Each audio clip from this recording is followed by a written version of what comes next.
네일샵 원장님이었어요. 제가 다니던 네일샵 원장님. 매일 연락하는 사이였고 그다음에 힘든 일이 있을 때 정말 제일 먼저 생각나는 사람이었고 얘기를 잘 들어주고 해결책을 잘 제시해주는 멘토 같은 사람이었죠. 그냥 가족이었어요. 15년간 미진 씨는 친언니처럼 금 씨를 응원했고 네일숍 사업은 날로 번창했습니다. 금 씨는 보답이라도 하듯 특별한 재테크를 소개해줬습니다. 3일에서 일주일에 단기간에 돈이 필요로 하는 사람들이 있다. 왜 자꾸 돈을 통장에 넣어놓나 이런 식으로 계속 말을 하는 거예요. 야 4,900만 원만 빨리 보내봐. 걱정하지 말고 보내봐. 그래서 보냈더니 정말 3일 만에 100만 원을 넣어주더라고요. 4,900만 원을 주고 5,000을 받고 4,900만 원을 주고 5,000을 받고 하다가 이게 한 10번이 넘어가니까 아 이거 진짜구나. 야. 단기간 급하게 현금이 필요하다는 부동산계의 큰 손들. 이들에게 돈을 빌려주면 높은 이자로 갚아준다는 솔깃한 제안. 6개월간 돈을 보냈고 나중엔 원금을 뺀 이자만 받았습니다. 그런데 갑자기 문제가 생겼습니다. 지금 동사 못 찾았으니까 좀 기다리고 있어요. 나 이거 좀 신고 좀 하고 올게. 왜요? 동사 못 찾았어요 지금. 어떡해. 어떡해요 그럼? 어떻게 찾았어 어떡해. 어? 그래서 어떻게 찾았다고. 기다리고 있어요 나. 예. 금 씨와 7년간 돈 거래를 했다는 부부. 지난해 5월부터는 금액이 커졌습니다. 네일샵 그 회원 손님이었고 7, 8년 정도 됐는데 언니 1,000만 원만 해줘 갖고 10월 말일날 1,000만 원을 해서 줬어요. 한 이틀만 쓰고 준다고 해서. 이자가 6부대요. 돈을 주고 받는 게 쉽지가 않다. 이거 나 다른 사람 뜯길 수 있으면 그 뜯기면 그거 뭔 소리 하냐 그랬더니 뭐라고 얘기를 듣는가면요. 경찰을 끼고 한다는 얘기를 들었어요. 경찰을 끼고 한다. 그래서 자기는 돈을 뜯길 일이 없다고. 그러니까 원금을 간 게 한 1억 8,800 같더라고요. 그녀가 도와준다는 말에 지인들까지 끌어모은 손님도 있습니다. 딸 결혼시키고 그 다음날에 또 돈 필요하다고 해서 애 청첩 이런 거까지 다 해서 돈을 만들어서 줬어요. 마지막까지. 그럼 지금 총 돌려받아야 될 금액이 얼마 정도 되세요? 12억 정도. 12억이요? 네. 저한테 들어왔던 돈까지들로 해서. 지인분들까지 다 해서요? 네. 정말 전 지금요. 대리도 하고 밤에 식당 일도 다니고 20시간을 일해도 갚을 돈이 아니에요. 갑자기 금 씨에게 무슨 문제라도 생긴 걸까? 그 사람이 돈 가지고 쳤다. 그 사람? 응. 뒤에 누가 자기는 중간 역할을 했다는 식으로 말하더라고. 너가 준 돈을 투자한 사람이 도망갔다. 나 지금 이 사람 신고하러 경찰에 가고 있으니까 좀 기다려라. 근데 그 사람을 신고했다는데 그 사람이 그 이라고요? 방법을 찾아서라도 이걸 받아야 되니까. 금 씨는 피해자들의 돈을 모아 오경진이라는 사람에게 건넸고 오 씨가 그 돈을 몽땅 들고 잠적을 했다는 겁니다. 그녀의 말은 진짜일까? 우리는 오 씨를 찾아 나섰습니다. 예상외로 어렵지 않게 만난 오 씨. 계세요. 시댁 맞을까요? MBC 실화탐사대팀에서 나왔는데요. 수십억 돈을 들고 잠적을 했다는 오 씨는 40대 평범한 여성이었습니다. 먼저 그녀에게 확인해야 할 게 있습니다. 이 사람을 전혀 모르시나요? 모르는 사람이에요. 전화번호도 몰라요. 어? 전화를 받았어요. 지금 피해자들이 저기 다 모여있다. 그래? 그럼 나도 한번 가볼게. 피해자들이 모여있다고 해서 제가 그 자리에 나간 거예요. 지난해 11월 5일 10명이 넘는 피해자들이 모여있고 당당했던 금 씨가 보입니다. 오. 피해자가 경찰까지 부르고 상황은 심각해집니다. 이때 금 씨를 만나러 온 오 씨. 상자대면쌤한테 당신 나 알아?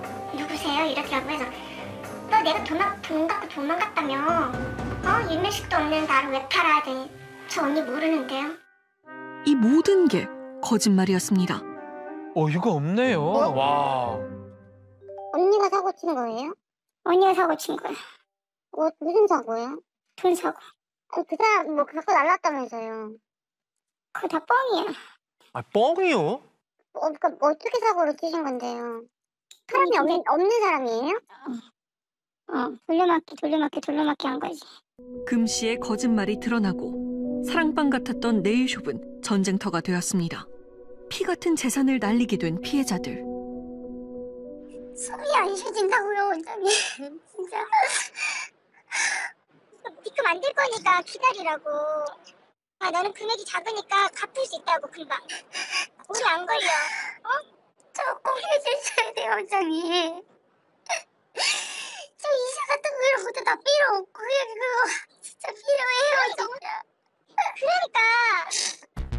금 씨는 돈을 갚겠다며 피해자들에게 차용증을 써줬습니다. 차용증에 적힌 피해자만 12명, 금액은 대략 70억 이상입니다. 그중 금 씨를 가장 믿었던 사람들은 남다른 우정을 보여줬던 40년 지기 친구들. 거의 한 3억 정도? 3억 정도 들었는데 저는 1도 의심이 없었어요. 진짜 솔직히. 친구잖아. 여태까지 40년 지기 그래도 가까웠던 우리 친구들 7명 친구 중에서도 진짜 돈독하게 의리 있는 의리녀로 통했던 친구인데. 아, 내일 들어오는데 한 번만 더 들어가자. 30 빼고. 없어. 만들어봐봐. 이거 지금 급해. 없어. 하나만 더. 얼른. 어? 이 사람 급해서 한 번만 만들어봐. 아씨, 지금 잠깐 필요한 거지. 빨리. 이거 하루짜리니까 해. 얼른. 주위 사람들 것도 많이 끌어오겠어요. 근데 걔네들한테는 네 친구 알잖아. 잘 나가는 애 네일샵으로 잘 나가. 집도 샀죠. 들고 다니죠. 샀죠. 그래 뭐 네 친구인데 뭐 너한테 등쳐먹겠니 하면서 주는 친구들도 많았고. 친구들에게 금정숙 씨는 배신이란 모르는 통 크고 화끈한 성격의 의리녀였습니다. 친구들은 그런 금 씨의 성공을 진심으로 기뻐해줬고 돈을 굴려 높은 이자를 주겠다는 40년 지기 친구의 말을 의심조차 하지 않았습니다. 자기 조카, 아이돌인 조카에게 잘 나가는 거, 그리고 자기가 되게 많이 지원을 해주는 식으로 많이 했어요. 강락받으면은 뭐 몇백만원씩 가는 것도 강남에 있는 거 제가 끊어줬다 그러고. 저 잘 몰라서 저도 이거 뭐죠? 그랬더니 되게 유명하신 분이었더라고요. 그리고 거기에서는 나름 무슨 사인볼이랑 이런 거 막 있고 다른 사람들도 굉장히 많이 엮여 있고 얘기한 것처럼 뭐 공무원도 있고. 그녀는 지인들에게 스포츠 스타, 아이돌과의 인맥을 자랑했습니다. 실제 금 씨의 네일숍 매장 한가운데는 이들의 사인이 훈장처럼 걸려 있습니다. 이 모든 것은 자신의 거짓말을 포장하는 수단에 지나지 않았습니다. 너 많이 힘들어? 죽여버리고 싶어 지금 그 정도야. 조금만 시간만 줘. 조금만. 시간 줘서 뭐하게. 내가 해볼 때까지 해볼게. 응? 응. 알겠니? 해봐서 안 될 것 같으면 네가 네 마음대로 해도 괜찮아. 근데 한번 해볼게 내가. 한번 해볼게. 금정숙 씨는 한 건물에 화장품 매장과 네일숍을 운영하고 있습니다. 피해자들이 그녀를 만나러 네일숍을 찾았습니다. 안 올라갔는데 바꿨어요. 여기 바꿔버렸다니까 여기를. 바꿨어요. 그 여자 네일샵이에요. 그러니까 이제 처음에 막 우리한테 막 읍수하고 빌고 이래서 알려줬다가 이제 전화 연락 안 받고 배째라로 나오면서 여기 비밀번호 바꿔버리더라고요. 월급을 못 받은 직원들이 집기를 가져가 매장이 텅 비어 있습니다. 수천만 원의 돈을 들여 더 크고 고급스럽게 확장한 네일숍은 왁싱과 속눈썹 관리까지 할 수 있는 제법 규모가 큰 매장이었습니다. 관리사무소에서는 그녀의 소식을 알까? 다른 건 아니고 요 옆에 네일샵 지금 운영 안 하나요? 그리고 그좀 아는 무슨 연락을 했어요. 뭐 좀 피해를 입으신 게 있으세요? 그런 일들 뭐 받고 연락을 우리도 하잖아요. 아, 임대를 못 받으셨어요? 네. 뭐 몇 달치 밀린 거예요? 일단 4달치가 밀렸는데 뭐 1년에 우리 좀 찾았는데. 3개월째 소식이 없다는 금 씨. 70억을 들고 사라진 그녀는 어디에 있는 걸까? 이야. 넘어가고 맙니다. 인생은 살래! 아까 여기 진짜 옷도 뭐 그냥 후지부리하게 입고 뭐 치장을 하거나 이런 거에 대해서 막 돈을 쓰거나 명품을 쓰거나 이러지는 않았었거든요. 원래? 원래.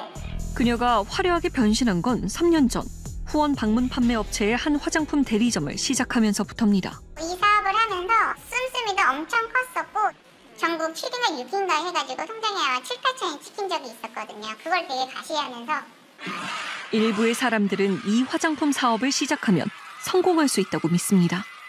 이때부터 자신을 금정숙이 아닌 금황후라 칭합니다. 털털했던 모습에서 고급스런 CEO의 이미지로 완벽히 변신한 금씨.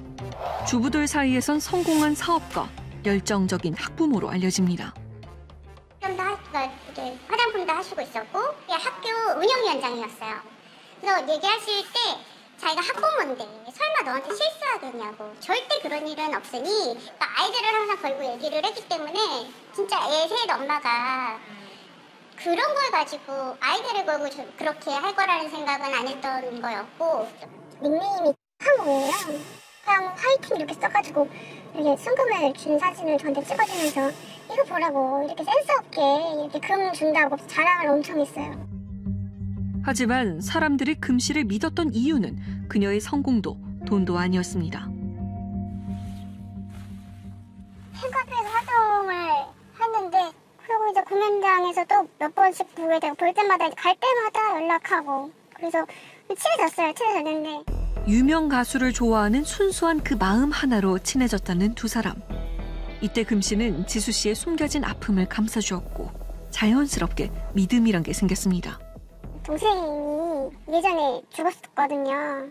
그때부터 언니가 도와줄게. 언니를 친언니를 생각해봐. 뭐 이런 얘기를 해줘서 돈도 힘든데 저는 그 사람이 나한테 돈을 빼가기 위해서 그렇게 오랜 시간 공을 들였고 나를 완전 기만했다는 거에 대해서 너무 충격을 받았고 이제 그 누구도 믿지를 못하겠어요. 사람에 대해서 믿지를 못하겠어요. 누구보다 믿었던 의리녀의 배신. 그녀가 자랑했던 화장품 사업은 수익이 얼마나 됐던 걸까? 신랑이 밀어주기로 했대요. 네. 3등 안에 들어봐라 해가지고 네네. 신랑이 밀어줘서 신랑 앞으로도 대리점을 뽑았다고 하더라고요. 그때 찍힌 그 통장이 네. 수당이 한 7천만 원 됐을까요? 네. 그때 찍힌 거예요. 그걸 가지고 나 이런 사람이야 했던 것 같아요. 그 이후로는 실적이 별로 없었어요. 피해자들은 그녀가 자랑했던 수많은 것들이 자신들이 모은 피 같은 돈이라 주장합니다. 금씨가 사라지고 난 뒤 40년 지기 친구에게 식당에서 일을 해 돈을 갚겠다며 사진을 보내왔습니다. 이 사진을 보면 얼마나 경하게 찍은지 알아요? 이 랩킨이고 수저통이고 이거 다 뒤집어 놓고 찍은 거야. 하나도 안 다 보이게. 있잖아요. 어느 여기면 어느 식당이라고 써 있는 게 있거든. 불교 신자라는 금씨는 회개를 하고 있다며 사진을 보내왔습니다. 약 올리는 거 같다는 생각이 좀 들어요. 이거는 약간 나 우습지? 왜 또 나도 니한테 아픔을 주고 싶다. 며칠 내로 내가 매우지 파버려가지고 간에다 비질러 볼란다. 시골 친구들 소문 다 나갖고 내한테 전화 왔더라. 소문 다 나서 친구들이 도와준대. 너 땅 판다고 같이 와서 파준대. 얼마나 배신감이 컸던지 40년 지기 친구는 이번 설날에 고향을 찾아 살아있는 친구 금씨의 무덤까지 만들었습니다. 석 달째 도피 중인 금정숙 씨. 우리는 피해자들과 함께 그녀를 찾아 나섰습니다. 자신의 집이라고 자랑했던 곳도 알고 보니 전세였습니다. 초인종이 안 눌러져요? 40년 지기 친구는 금씨의 남편과도 잘 알고 지낸 사이입니다. 어디 계세요? 집에 계세요? 여기 잠깐 왔거든요. 형님 얼굴 한번 보려고. 여기 집 앞에 초인종이 안 되네. 예? 집에 있다가 또 뭐 밖에 있어. 내한테 그러면 안 돼. 야, 남편은 아내의 소식을 알고 있을까? 물어봐야 할 게 많습니다. 피해자가 친했던지 뭐 악수도 하고 막 그러네요. 도대체 어떻게 된 거예요? 연락 안 돼? 연락 안 돼?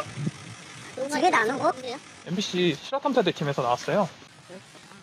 바로 손사래를 치며 자리를 피해버립니다. 아니, 얘기 좀 잠깐 하시죠.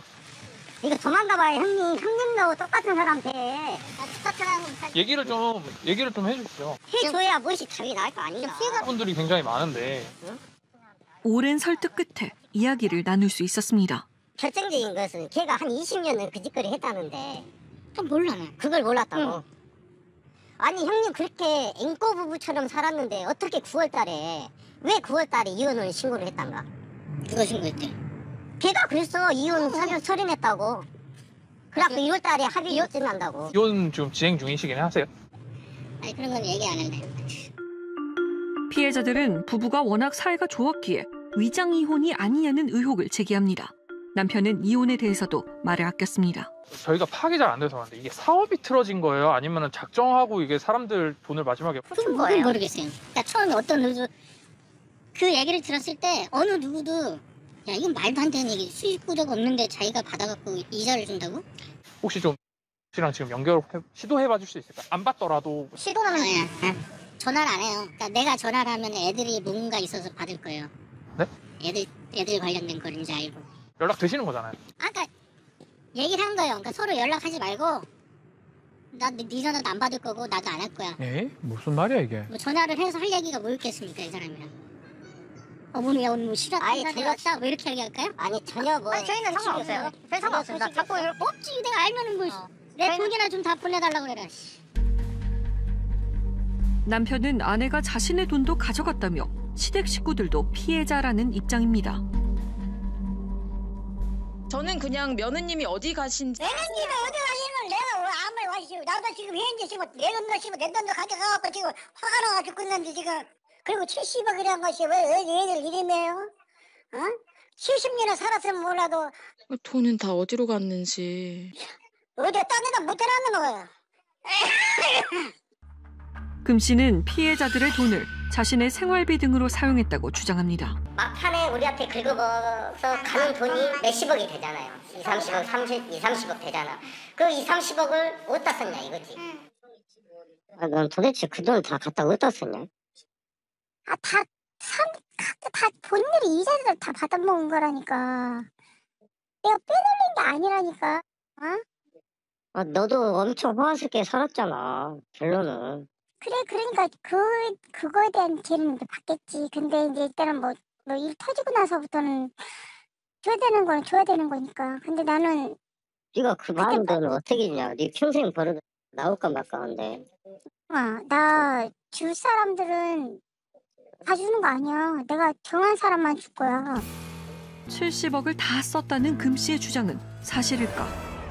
언니한테 사들 보낸 거예요. 언니 터졌어. 이제 싸워보는 거야. 이것도 너무 어이가 없더라고요. 제 언니한테 보내는 거. 단 100개월 만에. 그거 다 쓸 일이 없잖아요. 그잖아요. 그래서 배우가 있다는 거예요. 친언니의 집에서 자주 목격이 되었다는 금 씨. 금정숙 씨를 만날 수 있을까? 그런데 언니의 집 역시 초인종이 고장나 있었습니다. 금정숙 씨의 친언니에게 전화를 걸어봤습니다. 연결이 되지 않아 삐 소리 후 수차례 전화를 해봤지만 언니는 연락이 닿지 않았습니다. 지난해 12월 피해자들은 금 씨를 사기죄로 고소했습니다. 피해자들이 워낙 많은 것, 금액이 워낙 크기 때문에 그러다 보니까 이 지금 피해자들도 자기가 정확하게 얼마를 어떻게 줬는지까지 확인이 안 돼가지고 지금 계좌 분석을 했습니다. 이제까지 저희들이. 네네. 조만간에 이제 씨가 출석해서 조사할 거예요. 구속 수사를 할지 불구속 수사를 할 때는 그때 이제 와서 판단해봐야 되겠습니까? 만약 구속 수사를 할 것 같으면 우리 저희들이 뭐 영장을 신청할 것이고. 사업도 범죄도 신뢰가 항상 처음엔 중요한 거예요. 이제 믿게끔 움직여놓고 많은 돈을 투자를 하게 만든 다음에 이제 먹튀하는 방식이죠. 그러니까 일단 투자를 했었을 때는 법인에 진짜 실체가 있는지 매출이 뜨는지 재무제표를 봐야 됩니다. 어떤 거를 개발할 예정이다. 어떤 걸 특허를 갖고 있다. 뭐 할 예정이다. 예정은 필요가 없는 거예요. 3개월째 나타나지 않고 있는 금 씨. 피해자들을 비웃으며 오히려 큰 소리를 칩니다. 언니가 바로 이번에 일 터졌는데 갑자기 한두 달을 어떻게 그걸 해결하겠어? 생각을 해봐봐. 뭐 니네들끼리 뭐 일일이 한다는 게 니네 마음이야. 그리고 사람들한테 봐주는 게 아니라 내가 주고 싶은 사람한테 줄 거라고. 너 그때 내가 언니 말하지 않았어? 내 머릿속에는 쇠리가 있다고 그랬잖아. 김진대고 하라고 무슨 시험을 했다 가는데 시험을 다 버린 사람인데 가서 어떻게 뭐가 있어? 우리한테 시간 좀 남아도나 봐. 왜 그러고 다녀? 나올 것 같아? 나를 오히려 투닥투닥 해가지고 돈을 벌어가지고 잔돈 5만 원, 10만 원, 50만 원 버는 게 낫지 않을까? 내 생각은 그래. 얘들 이게 번짓을 못했는지. 그 나 뭐 계속 기다리라고? 싫은 말어 그럼. 말하라고. 70억을 갚기 위해 국밥집에서 일한다는 금 씨에게 수차례 전화를 했지만 끝내 연락을 받지 않았습니다. 응. 자. 뭐? 고추는?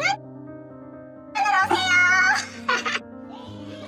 아직 세상은 올바르고 따뜻하다고 외치던 의리녀 금정숙 씨. 당신의 진짜 모습은 무엇이었습니까?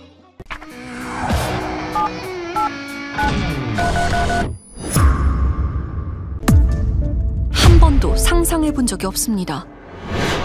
아내와 행복한 날만을 꿈꿔온 이재석 씨. 하지만 오늘 재석 씨의 곁에 아내가 없습니다. 저희 31일 날 안치했어요. 지난 27일 삶을 등진 김지선 씨. 아직 비밀 본다고 사진도 못 찍어.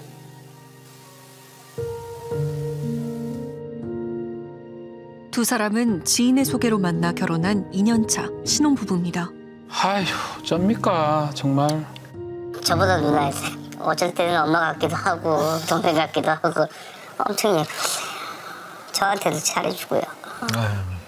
아내와 꿈꿔온 행복은 낯선 이의 방문과 함께 깨져버렸습니다. 아침에 누가 초인종을 누르는 소리에 깼어요. 제가 경찰이 서 있더라고요. 어디 있는지 아냐고 묻길래 이상하다. 일어날 때 옆에 없으니까 뭐 화장실을 갔나 화장실도 찾아보고 전화를 걸어봤는데 작은 방 쪽에 핸드폰을 놔뒀더라고요. 휴대전화만 덩그러니 남아있을 뿐 연기처럼 사라진 아내. 하루아침에 벌어진 일이라 견디기가 더 힘들죠. 아내가 힘든 일이 있었던 걸까요? 남편은 아내의 선택이 도무지 이해되질 않습니다. 저 상실감 어떡합니까? 아이고. 와이프가 키가 작아요.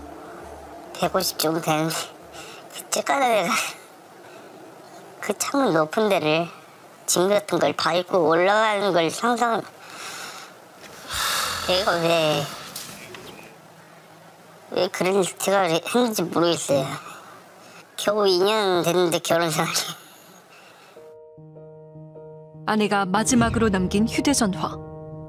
모든 진실은 지인과 함께 나눈 통화 내용에 남아 있었는데요.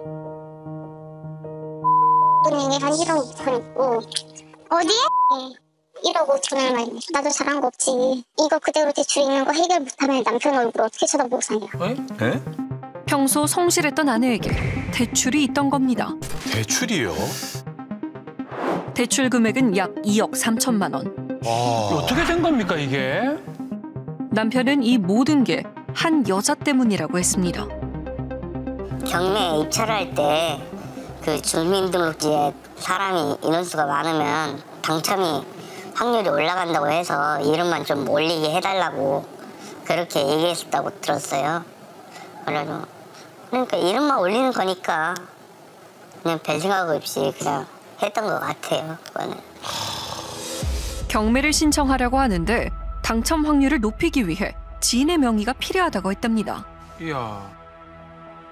이에 믿고 지냈던 사람이었기에 필요한 서류를 줬다고 합니다. 단순히 경매 신청에 이름만 올리는 줄 알았습니다. 하지만 여자의 속내는 달랐습니다. 신분증으로 휴대전화를 개통하고 은행에서 여러 개의 대출을 받은 겁니다. 남의 명의로 휴대전화를 다 개통했다는 거네요. 오래 봤던 사람이니까 믿었던 거죠. 이 사람이 나한테 어떻게 이럴 수가 있나. 그냥 화를 내다가 그때부터 막 자책을 하더라고요. 주인공이 그렇게 믿었던 사람인데 이렇게 뒤통수를 쳤으니까. 그렇죠. 아내에게 서류를 요청한 사람은 회사에서 함께 일하면서 마음을 터놓고 지냈던 직장 동료 송혜숙 씨랍니다. 무려 20여 년 지기 동료라고 합니다. 오랜 시간 함께 지내온 동료의 사기극. 더욱 놀라운 건 피해자가 한둘이 아니라는 사실입니다. 와, 지금 계속 들어오고 있는 모습이네요. 아니 저분들이 다 피해자라고요? 아이고야. 피해 사실을 인지하고 한자리에 모인 사람들. 41명인데 한 60%가량 이제 모이시는 것 같은데 조금이라도 조금이라도 우리가 승산 있고 내가 움직이고 있어야지 내가 나쁜 마음을 안 먹고 헤쳐나갈 수 있는 거잖아요. 숨진 피해자의 소식을 듣고 대책을 마련하기 위해 모이게 된 건데 이 많은 피해자 모두 대부분 20여 년간 한 곳에서 일해온 직장 동료였습니다. 저 소개 한 번만 드릴게요. 지각검사대학원 임채용 PD라고 하고요. 피해액들이 좀 궁금해요. 1억 원 미만이신 분들 혹시 계시면 좀 손 좀 들어보실 수 있을까요? 1억 원 미만. 없어. 없어요. 1억 없어. 1억 이상으로 알고 있어요. 그럼 지금 뭐 2억 원 이상 되시는 분들 손 들어보시면 저렇게 많아요. 3억 원 이상은 어떻게 됐어요? 아니 이거 4억 원 이상은 계속 금액이 올라가요. 5억 원 이상은 어떻게 될까요? 와. 저기 있네. 5억이요? 적게는 1억 원에서 많게는 5억 원대까지 드러난 피해자만 약 40여 명. 지금 똑같이 이제 경매 이제 저 확률 높이기 위해서 이제 저 명의가 필요하다. 그래서 진행을 이제 해서 뭐 서류나 이런 걸 줬었던 부분이고요. 근데 이제 전세 자금 대출 쪽에 아니면 부동산 계약에 사용될 거라는 건 전혀 모르고 있었던 거죠. 오빠가 경매 물건 좋은 거 나오면 그냥 1인당 200만 원씩 버니까 오빠가 경매를 직접 참여하는 건 아니지만 어찌됐건 간에 오빠는 위임장을 써야 돼. 내 위임을 합니다. 이런 거. 그런 거? 하여튼 똑똑하다 너는. 빨리빨리 움직여야 돼. 왜냐면 걔 다른 애도 있어. 걔도 돈 수완 좋아. 걔네 팀이 움직이면 우리 꽝이야거든. 한 경매에 혼자가 아닌 4명의 명의로 참여하면 당첨 확률이 높아진답니다. 4명 중 1명이 당첨될 수도 있기 때문이랍니다. 만약 명의를 빌려주면 수수료를 주겠다며 현혹했습니다. 같은 수법으로 40여 명이 넘는 동료를 속인 겁니다. 비밀을 꼭 해달라고 하고 만약에 제가 하는 거를 같은 지금은 알고 봤더니 피해자인 분이 너 걔한테도 했니?라는 식으로 말을 하면 쫓아와요. 너 혹시 말했어? 내가 비밀로 해달라 했잖아. 누가 물어보면 했다가 뺐다 하래. 알았지? 이런 식으로 해가지고 정말 친한 옆에 사람한테도 말을 못한 거예요. 다른 사람들한테는 대신에 혹시 이게 다른 쪽으로 오해될 수가 있으니까 얘기하지 말라는 식으로 항시 얘기를 했었고 그러니까 서로 얘기를 안 한 거예요. 정말 치밀하게 계획했네요. 이게 전형적인 사기 방법 아니겠습니까? 동료를 1명씩만 불러내 은밀하게 제안했습니다. 딱 4명만 신청할 수 있다며 비밀을 유지하게 하고 수수료로 유혹한 겁니다. 이야, 대단하네. 왜 그런 거 의심을 안 하고 그냥 이 사람한테 줬을까 싶기도 하고 너무 내가 이 언니를 믿었구나. 그리고 제가 이렇게 크구나. 사람을 믿어서 내가 이렇게까지 막 4억 넘게까지 빚을 지어야 되는 건가? 아니 대출을 받으려면 서류가 한두 가지가 아니잖아요. 의심이 들었을 것 같은데요. 네. 피해자들이 의심하지 않은 이유가 따로 있었다고 합니다. 그래요? 예전부터 항상 친절했고 남한테 베풀 줄 알고 인사성도 좋고 워낙에 걔에 대한 평이 좋았거든요. 차도 를 2대나 끌고 다니고 또 그것도 뽑고 하니까 또 건물도 있다, 집도 2채다. 그 사람이 그런 거에서 돈을 벌었다는 걸 이제 소문을 듣고 이렇게 하다 보니까 이제 조금 이제 신뢰감이 쌓이는 거죠. 그런 마음을 이용했군요. 그러니까요. 부동산 투자로 돈을 많이 벌었지만 한결같이 친절한 모습이었습니다. 한 번은 회사 다니는 이유를 물은 적도 있었답니다. 여기 회사는 용돈벌이식으로 다닌다는 식으로 분명히 저한테 그렇게 말을 했거든요. 근데 지금 생각해보면 그렇게 말한 게 우리는 다 자기의 먹잇감이었던 거죠. 사기를 치기 위한 수단이었던 거죠. 그리고 몇 년 전부터 최소 준비를 했구나. 송 씨에게 속아 명의를 빌려준 피해자들. 무엇보다 억울한 부분이 있다고 하는데요. 제 대출 지금 이제 제가 낸 게 아니잖아요. 저는 같이 간 적도 없고 제가 동의한 적도 없고 심지어 제 대출 서류는 인감이랑 이런 사기실 확인서도 들어가 있지도 않아요. 근데 대출이 됐다는 게 너무 당황해서. 그러니까요. 피해자들 모르게 휴대전화가 개통된 건 물론 여러 대의 휴대전화를 이용해서 비대면으로 대출을 받은 겁니다. 대출할 때 복인 확인을 했을 텐데. 확인하긴 할 텐데. 아하. 뿐만 아니라 공인중개사에서 작성된 부동산 계약서를 이용해서 은행에서 전세자금 대출까지 든 겁니다. 야, 이게 가능한 겁니까? 아이고 참. 이 모든 게 본인 모르게 일어난 일. 어떻게 가능했던 걸까요? 네, 그 대출 계약이 하나 발생됐던 게 이제 그분께서는 본인이 직접 오신 적이 없는데 발생이 됐다. 신분증이 만약에 좀 얼굴이 다르거나 이런 경우에도 근데 저희가 우선은 답변은 어떻게 드릴 수가 없어요. 지금 상황에서. 본인이 안 갔다고 주장하는데 말은 해줘야 되는 거 아닙니까? 그러니까요. 저도 대출이 됐다는 게 이해가 잘 안 됩니다. 그러니까요. 네. 수임 났던 내용들 쭉 제가 봤었는데 특이사항은 없었거든요. 뭐 CCTV를 봐야지 알 수 있는 내용인데 이게 본인이 왔는지 안 왔는지도 저희가 지금은 당장 확인되는 부분이 없다 보니까 왜냐면 가져오신 모든 서류는 다 완벽하게 일치를 하고 있더라고요. 제가 봤을 때는 보려면 필적이나 뭐 이런 걸 통해서 봐야 되는데 그 내용 나오는 거에 맞춰가지고 저희도 진행을 해야 될 것 같습니다. 올해로 34신 정세영 씨 또한 송 씨에게 명의도용 사기를 당했습니다. 하지만 아직도 이 현실이 믿기지 않는답니다. 저한테 사기칠 거라고 전혀 몰랐어요. 제가 그때 수술하고 한 70만 원 정도가 필요했었는데 빌릴 데가 없었거든요. 그런 건 언니한테 얘기해야지 하면서 바로 도움을 주셨거든요. 언니 제가 월급 나오는 대로 돌려드릴게요 라고 펑펑 울면서 도움 받은 것 때문에 도움을 받았으니까 정말 믿고 도와준 거잖아요. 맞아요. 예. 아유. 송 씨와 함께한 지 12년.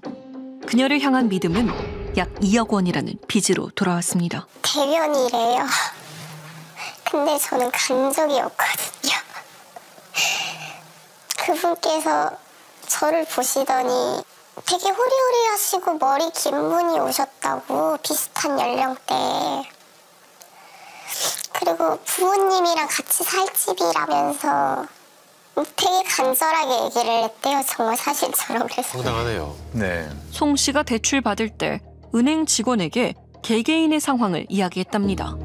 조금 본인이라고 믿게 만들려는 속셈 아닌가요? 그러니까요. 이상했던 건 부동산 계약서의 집주인 이름이었습니다. 제가 임차인으로 올라가 있는 그 집은 지금 임대인 주소가 씨라고. 본인도 모르게 계약되어 있던 전셋집이 알고 보니 함께 일하는 직장 동료 소유의 집이었던 겁니다. 직접 만나 사실관계를 확인해 봤습니다. 저는 지금 이제 걱정되는 게 이 집에 지금 여러 명이 다 묶여 있잖아요. 지금 제가 아는 사람만 회사 사람이 4명이 여기에 있어요. 아이고. 한 명은 얼마 전에 자살하신 분 있잖아요. 네, 그분도 이렇게 돼요. 본인 명의의 집에 자신도 모르게 직장 동료 4명이 세입자로 등록돼 있었습니다. 당신 통장에다 돈을 넣어줬으니 뭐 이제 절 걸고 나머지는 거고요. 저는 뭐 계약서든 뭐든 본 게 없으니까 모르고요. 그냥 돈이 들어왔으니까 그냥 그것만 보고 아는 거예요. 저는. 씨가 제 통장으로 돈을 입금하게 해놓고 저한테는 부동산에 돈이 들어오니까 그걸 자기한테 달라는 형식으로 그렇게 해서 다 빼갖고 간 거거든요. 동료의 이름으로 전세금이 송금되었던 건데요. 하지만 돈이 들어오면 바로 송 씨에게 송금을 해줬습니다. 밖에 이상하진 않으셨어요? 그냥 부동산에서 한다고 하니까. 그 회사원들 이름이잖아요? 네네. 그래서 제가 물어봤으니까 그냥 이름만 그냥 그렇게 해서 이름만 쓰는 거니까 그냥 그걸 신경 쓰지 않아도 된다. 계속 배당금을 받아왔고 계속 거래를 했기 때문에 저는 뭐 의심 하나 전혀 할 수가 없었죠. 부동산으로 목돈을 벌었다는 송 씨의 말에 투자한 적도 있었습니다. 실제로 배당금이 들어왔었기에 그녀를 믿었답니다. 그리고 자신 또한 경매 사기 사건의 피해자랍니다. 전세대출 2억 하나랑요. 비대면 1억 하나. 그건 무슨 대출이에요? 신용이에요? 뭐 아니면? 신용이더라고요. 첼스판에 말을 올려놓듯 직장 동료에게 임대인과 임차인의 역할을 부여한 송 씨. 피해자들은 그녀가 처온 거미줄에 걸려 서로를 의심했었습니다. 아이고. 대체 송 씨는 동료들에게 왜 그런 걸까요? 그녀를 직접 만나봐야겠습니다. 네, 혹시 만나요? 그 공장에서 이렇게 같이 일하시는 분들이랑 좀 그런 일들이 있었다고 들어가지고 구속됐어요. 저는 뭐라고 얘기를 못하겠네. 뭐 지인들이나 직장 동료들 상대로 기망행위를 해서 금전을 편취를 했고요. 19년도부터 계속 사건이 그 범행은 이루어져 왔고요. 사기 전과로 범행이 확정된 건 아니었는데요. 재판 중인 사건이 있습니다. 비슷한 사건으로 재판 중임에도 불구하고 그녀는 대상을 물색하며 사기극을 멈추지 않았습니다. 피해자들은 해당 사건에 이상한 점이 많다고 합니다. 은행에서도 어떻게 제가 온 게 맞냐 하는데 남자분이 오셔가지고 진행을 했었다. 그리고 부동산에 갔을 때도 부동산에서도 남자분이 와서 사인을 직접 했었다. 그럼 이제 저가 아닌 다른 사람이 이제 비슷한 사람이 가서 이제 진행을 한 거죠. 혼자서는 절대 할 수 없다. 제가 한 5명 이상 했어요. 피해자의 말대로 송 씨를 도와주는 공범이 있었던 걸까요? 유일한 단서는 부동산 계약서뿐입니다. 계약서에서 유독 눈에 띄는 이름이 있었습니다. 송 씨와 사실혼 관계인 남편 장 씨입니다. 그에게 송 씨의 사기극에 대해 직접 물어봤습니다. 나랑 공범으로 엮어가지고 고소한 사람들도 있더라고요. 그쪽 사람들은 일단 저를 아예 그냥 완전히 공범으로 계속 몰라고 지금 하고만 있으니까. 아까마지오 사실 때 한 번도 내가 사인한 적 없거든요. 보면 다 사인 뜯다 가라 다 거짓 사인이고. 본인 또한 피해자라 주장하는 장 씨. 계약서에 직접 사인한 적이 없다고 합니다. 진짜 좋아해서 같이 1년 연애하고 좋은 감정을 만나가지고 이렇게 온 거밖에 없는데 저도 일단 아무것도 모르고 일단 명의로 있는 집에 일단 임차인이 한 12명 정도가 들어왔다 나갔다 하면서 전세자금 대출을 나 몰래 다 받아놨다는 거. 계약 당사자 중 누구도 방문은커녕 사인조차 하지 않은 계약서. 어떻게 된 걸까요? 해당 주소지로 찾아가 봤습니다. 그런데 공인중개사는 사라지고 휴대전화 매장만 덩그러니 남아 있었습니다. 그럼 여기 혹시 운영하시는 지 얼마나 되셨어요? 한 2년 정도. 작년에도 당장 여기 계속 있었던 거죠? 기자분들도 가게 계속 하고 있었어요. 계약서가 작성된 날짜는 2024년 11월. 그렇다면 혹시 계약서를 위조한 걸까요? 여러 개의 부동산 계약 중 계약서를 작성했다는 공인중개사를 찾을 수 있었습니다. 대출이 하나도 없으니까 안심하고 써줬죠. 신분증 확인하고. 수혜가가 남자들 위해서 직장 다닐 때 서류 가방이 있잖아요. 네, 그거 들고 오고 깔끔하게 하고 왔고. 세입자는 날씬해갖고 말라가지고 감기 걸렸다고 펄럭펄럭 하면서 마스크를 쓰고 왔어요. 근데 신분증에는 화장 안 한 얼굴이었고요. 화장을 하니까 눈이 저 또렷하고 이렇게 마스크를 하고 아이셔도 하면 무거워보잖아요, 잘. 근데 신분증이 진짜 하니까. 혹시 얼굴을 보면 알아볼 수 있을지 확인해봤지만 잘 모르겠다는 답변. 모두가 속았다는 건 비슷한 사람으로 대역을 세운 건 아닐까요? 혼자 산 게 아닌 건 사실이거든요. 피의자 역시 약간 가담한 사람이 있다는 내용을 진술을 한 바 있거든요. 그렇다면 피해자들의 벼랑 끝으로 내몬 160억 원은 어디로 갔을까요? 본인 진술에 의하면 좀 약간 사치스럽게 좀 생활을 했던 부분이 있는 것 같고요. 놀고 유흥 즐기고 어떤 사치품을 구매하고 이런 부분에 썼다고는 피의자가 지금 진술을 했습니다. 약 20년이라는 시간을 배신한 동료 송 씨의 사기극. 구제 방법은 없을까요? 오랜 지인 간에 일어나는 사기 사건에서는 쉽게 알아챌 수 있는 기망행위더라도 그간에 알고 지냈던 인간관계 때문에 쉽게 의심하지 못하는 경향이 좀 있는 것 같습니다. 날인된 서명이라든지 아니면 계약서가 체결된 날짜와 장소 등이라든지 이런 정보들이 나오게 될 겁니다. 그렇다면 이제 피해자가 해당 대출 계약의 실행 시에 현장에서 본인이 동의한 적이 없다든지 하는 그런 알리바이를 만들어내는 것들이 굉장히 중요하고요.